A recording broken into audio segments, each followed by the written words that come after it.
माता की जय। बोलो भक्त माता कर्मा की जय। भूपेश भैया जिंदाबाद।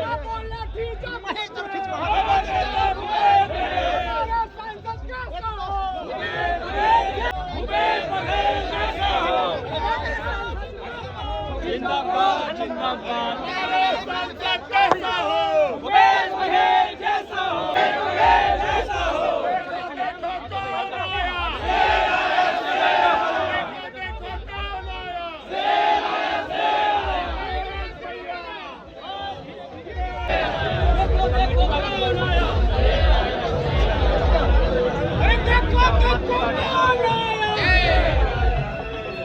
हमारा सांसद कैसा हो भूपेश बघेल जैसा हो। अरे यार इधर खड़े रस्ते से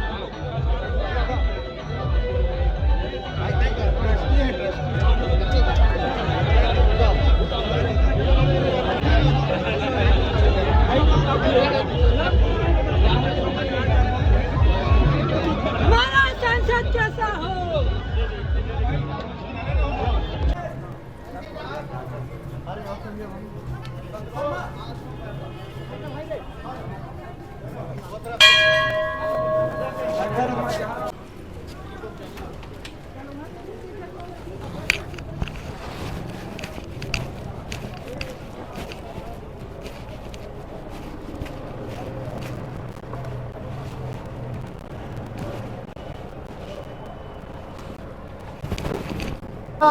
बने बने भाई।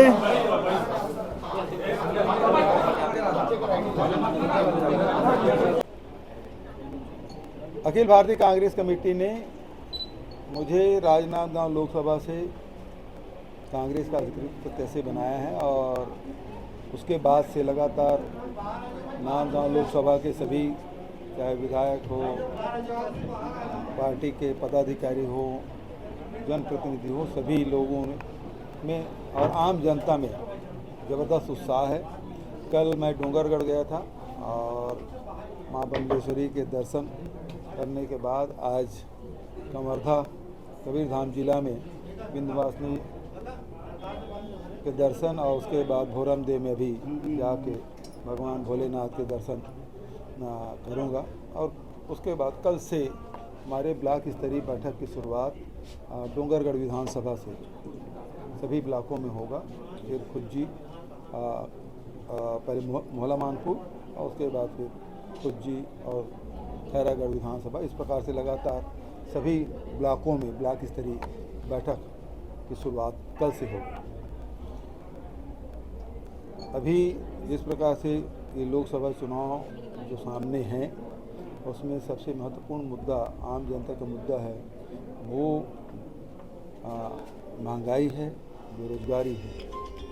और जिस प्रकार से पिछले 5 वर्षों में हम लोगों को काम करने का मौका मिला, छत्तीसगढ़ के नामों की चर्चा देश और विदेश में हुआ।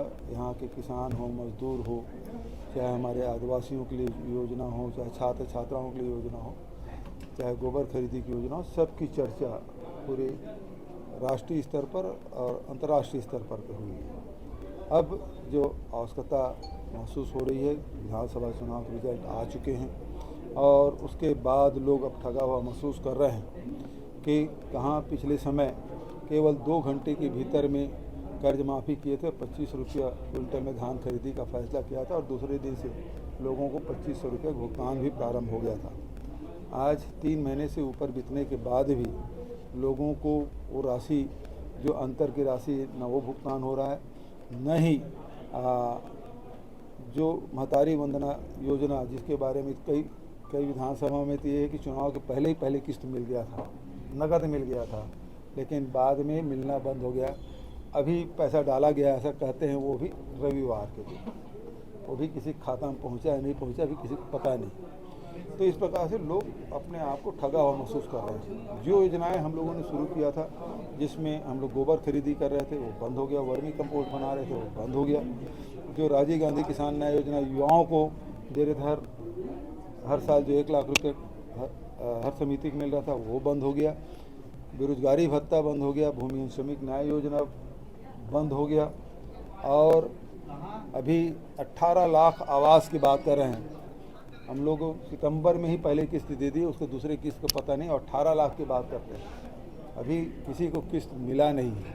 तो ये सरकार केवल होर्डिंग में है, विज्ञापनों में है, धरातल में सरकार दिखाई दे नहीं रही है, और इसलिए आम जनता इसे ठगा हुआ महसूस कर रहे हैं। और राजनांदगांव के जनता के साथ साथ छत्तीसगढ़ की जनता भी चाहती है कि अब दिल्ली में लोकसभा में मजबूती के साथ छत्तीसगढ़ की बात उठाई जाए, और इस प्रकार की भावनाएं लोगों की रही है। और मेरा सौभाग्य है कि हाईकमान ने मुझ पर विश्वास किया, और राजनांदगांव की जनता भी इस निर्णय को हाथों हाथ लिया है। संदेश देना चाहते कोई भी अच्छा काम करते हैं, हम लोग गृह प्रवेश करते हैं तो सत्यनारायण की कथा कराते हैं, पूजा अर्चना करते हैं, पहले देवता बिठाते हैं, उसके बाद दूसरा काम करते हैं। तो हम लोग तो उस प्रकार से करते हैं, वो जो परंपरा है। मैं तो इतने सारे चुनाव लड़ा हूँ तो सब में उसी प्रकार से करते हैं। पाटन में लड़ता था, महामाया मंदिर जाता था, आज यहाँ लड़ रहा हूँ तो डोंगरगढ़ बमलेश्वरी से शुरुआत हमने की। राजनांदगांव विधानसभा क्षेत्र है और कवर्धा उनका निवास है, क्या चुनौती कोई मानते हैं इसे? देखिए, अब डॉक्टर रमन सिंह जी अब संवैधानिक पद में हैं, विधानसभा के अध्यक्ष हैं, तब एक प्रकार से कहा जाए उस जो सक्रिय जो राजनीति है उससे ऊपर, तो इसलिए अब उसको अब वो हमारे लिए आदरणीय हो गए। उसके पहले तो हम लोग तो विधानसभा भी मैंने कहा था डॉक्टर अब हिसाब किताब बराबर हो गया, मैं पहले आपसे लड़ता था, आप मेरे से लड़ते थे, अब चूंकि अब विधानसभा अध्यक्ष हो गए तो आपको कुछ बोल नहीं सकते हम, तो हिसाब किताब हमारा बराबर हो गया। तो अब वो उस पद पे बैठे हैं, तो उसके बारे में अब कोई टिप्पणी नहीं। तोड़ नजर नहीं आ रही है क्योंकि विधानसभा में आप ऑलरेडी सत्ता जा चुकी है। मोदी जी ने गारंटी तो दी, लेकिन वही तो बात मैं कह रहा हूँ, मिला क्या? अभी 400 रुपये सिलेंडर देने की बात कही थी, मिला? उन्होंने गारंटी दी थी कि नगद भुगतान होगा 3100 रुपया, हर पंचायत में होगा। किसी पंचायत में 11,000 से अधिक पंचायत, एक भी पंचायत में बता दो कि 1 रुपया भुगतान किसी किसान को हुआ हो। ये मोदी जी की गारंटी। हर गृहिणी मतलब हर शादीशुदा महिला को आप 1,000 रुपया महीना देंगे। अब 3 महीने बीत गया, कितने लोगों को मिल पाया? और क्या सबको मिला है? भाई 3 करोड़ जनसंख्या है, आधी आबादी महिलाओं के 1.5 करोड़ होता है। यदि 50 लाख भी मान लें जो अविवाहित हों, तब भी 1 करोड़ महिलाएं हैं। ये तो भाषण देते थे, भूपेश बघेल की पत्नी भी है, हम लोग देंगे 12,000 रुपये महतारी वंदना के, सबके बारे में बोलते थे। अब विष्णुदेव साहब बताए उसकी पत्नी को मिल रहा है कि नहीं मिला, तो ये पहले अपने बता तो ले। उस समय तो बोलते थे, बड़ी बड़ी बात करते थे सबके पत्नी को। आप लोग बताएं कि आपके घरों में मिला क्या किसी को? सर अभी महंगाई सब महिलाओं के देने की बात कही थी, और कितना पैसा मिला है? 1,000 रुपये। 1,000 जी। तो 3 महीने को कौन देगा? मैंने क्या कहा, सरकार बनते ही सबसे पहला किसानों के ऋण माफी हम 2 घंटे में, और उसके बाद हमने क्या किया, 2500 रुपये देने फैसला 2 घंटे के भीतर में। आज 3 महीने बीत गया, धान बेचे 31 जनवरी पर 4 फरवरी यदि मान लें, 4 फरवरी के बाद कितना दिन हो गया? कहाँ किसी भुगतान हुआ है? क्यों नहीं हुआ? और यहीं आपके जो विधायक हैं, हमारे गृह मंत्री हैं, उप मुख्यमंत्री हैं, उनका वीडियो है, हम 2 लाख तक के किसानों का कर्जा माफ करेंगे। कहाँ कर्जा माफ हो किसी का? बगल से गृह मंत्री बने, अब भाजपा नेताओं की हत्या हो रही है, क्यों सुरक्षा नहीं दे पा रहे हैं गृह मंत्री जी?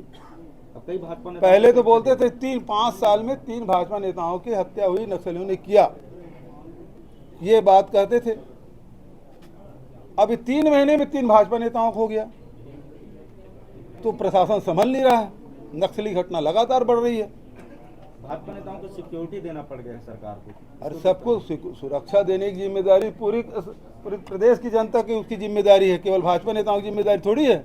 आपको भी आपको भी सुरक्षा देने की जिम्मेदारी है, हमको भी सुरक्षा देने की जिम्मेदारी है, सबको आम जनता सुरक्षा देने की। परिवार के कोई भी सदस्य राजनांदगांव लोकसभा से चुनाव लड़ सकते हैं। मुझे तो भेजा भाई, मुझे तो भेजा है, मुझसे ही लड़ ले, उसके बाद बात में इसी बार में ये भाजपा बोल रहे हैं 400 पार, तो आप क्या बोलना चाहते हैं? अब वो खोखला है दावा।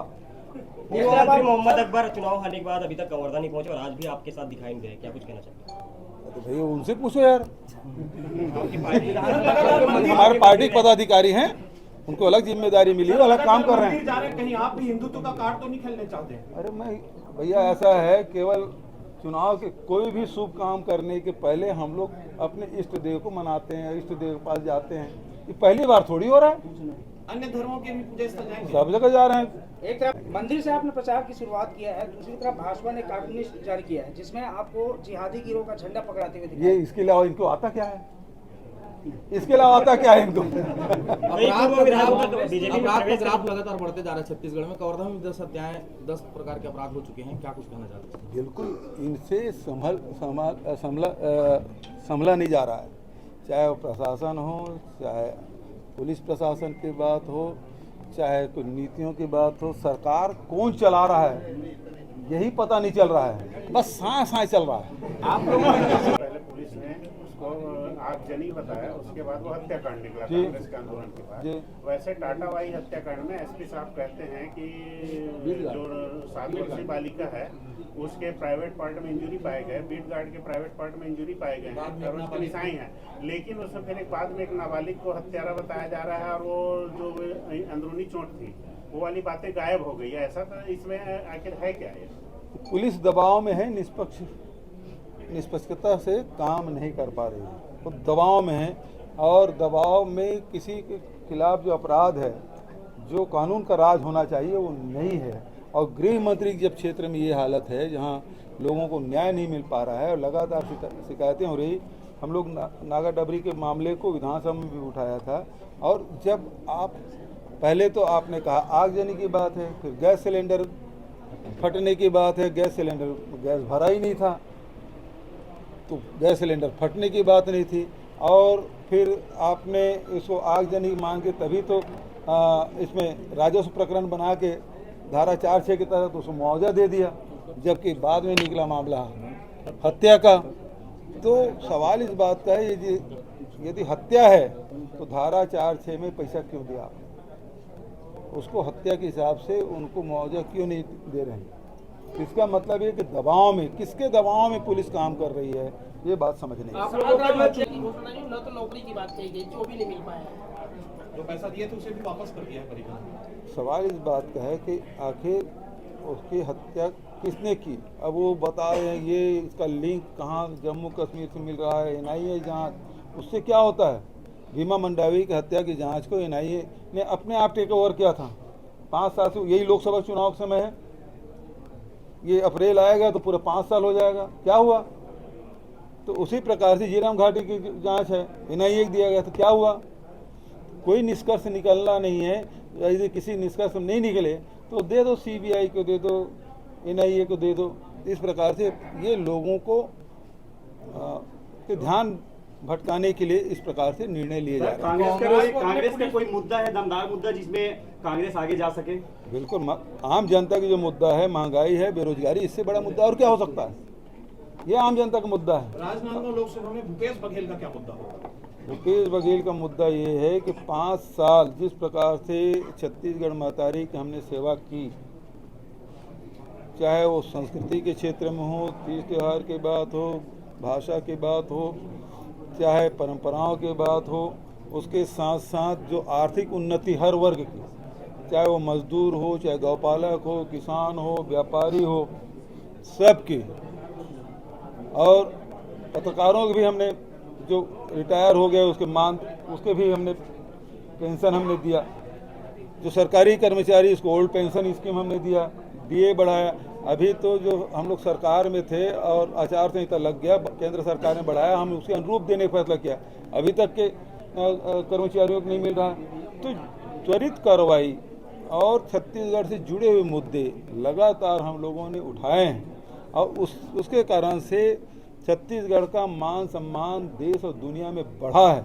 तो वही दमदारी से बात, वही आवाज़ देश की सबसे बड़ी जो पंचायत है उसमें उठना चाहिए। ये मेरे लिए सबसे बड़ा मुद्दा है। वो भाई सबको दावा करने का अधिकार है और सब दिन में भी सपना देखने का सबको अधिकार है, कौन रोक सकता है? सांसद संतोष पांडे को दोबारा मौका मिला है, कितना चुनौती? उसकी पार्टी, भाई ऐसा है, मैं तो किसी निर्दलीय आदमी की भी चुनौती मांगता हूँ, जिसकी जमानत न बचे वो भी महत्वपूर्ण है।